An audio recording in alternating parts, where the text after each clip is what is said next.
जेव्हा काळ होता तेव्हा नीट खाता नाही आलं.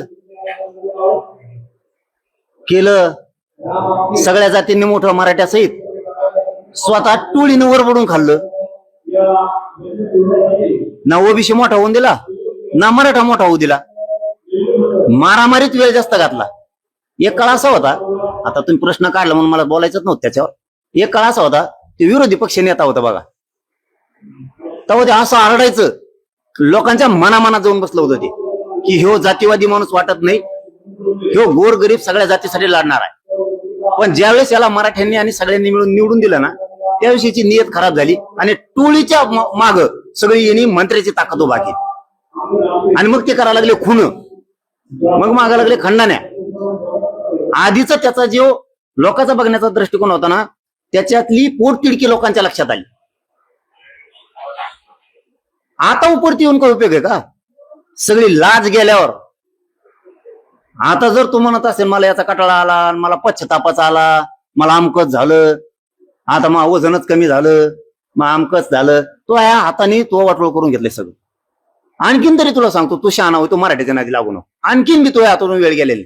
तू जितका मराठीच्या नादी लागशील तितका तू राजकारणातून संपणार आहे कायमचा. आणि एकही पक्ष तुला जवळ नाही करणार, एक पण, ना भाजप, ना अजितदादा, ना शिंदे साहेब, कोणीही तुला जवळ करणार नाही. तो पुढे एकच पर्याय, इथून पुढे मराठ्यांच्या काड्या करायच्या बंद करायच्या, गुंडाच्या मागे उभा राहायचं बंद करून टाकायचं. ते म्हणाले येणारा काळ आपला आहे, यावरून आता पुन्हा मंत्रिपद मिळण्याची चर्चा सुरू आहे. मध्ये जायचा काळ आहे आता. आता नुसतं काळ येत काळ यायचं असलं, तुला सांगितलं ना, तुला पूर्ण बदलावं लागणार आहे. तू जे टोळीला साथ देतो ना, चूक करणाऱ्याला तो स्वतः गुतवला पाहिजे. खंडणी मागणारा, खून करणाऱ्याला तो सगळ्यांना तो स्वतः गुतवला पाहिजे. तो पाठराखण नाही केली पाहिजे. तू मराठ्यांनी मोठं केलंय तुला, तो काळ तू आठवून बघ. तुला ज्यावेळेस कोणीच साथ देत नव्हतं त्यावेळेस मराठ्यांनी साथ दिली तुला. आज तू काय काड्या करतो माझ्यासारख्यावर? काही मराठ्याच्या तो प्रवक्त्याच्या हाताने धरतो आता खाली. तो प्रवक्ते ते चिल्लर चालर अर्धा भेटलंय सारल्याला, अर्धे ढोंगाची वर त्याची इन आलेली, ते प्रवक्ते त्यांच्या माध्यमातून तू माझ्या विरोधात लोकांना बोलायला लावणार, मला त्रास द्यायला लावणार. ते काम बंद कर ना, ते काम बंद कर. तू कोणचा नेता होता, केवढा होता, पुढे सुपाऱ्या देणे, हे धंदे नाही तोय. तू सामाजिक न्यायाच्या मंत्रालयात काम केलेला माणूस आहेस. तुला सामाजिक न्याय या शब्दाचा तरी अर्थ कळायला पाहिजे होता. आपण सामाजिक न्याय करतोय की ज्यांच्या माध्यमातून आपण मोठे झालो त्यांचेच मुर्दे पाडायला लागलो. दुसरीकडे मंत्री पंकजा मुंडे असं म्हणाले की आता कधी कधी वाटतं राजकारणातून रिटायर होईल. मग तर हे सगळे जुने धुमाकूळ घाली, वारसाच मोडा. मग त्यांनी आधी दिलेला त्रास ध्यानात ठेवा. मी हमेशा मीडियात सांगतो, ते कमीत कमी फक्त अहंकारी, याच्यासारखी खालच्या दर्जाची नाही. सगळा समाज मोडून टाकीन त्यांचा.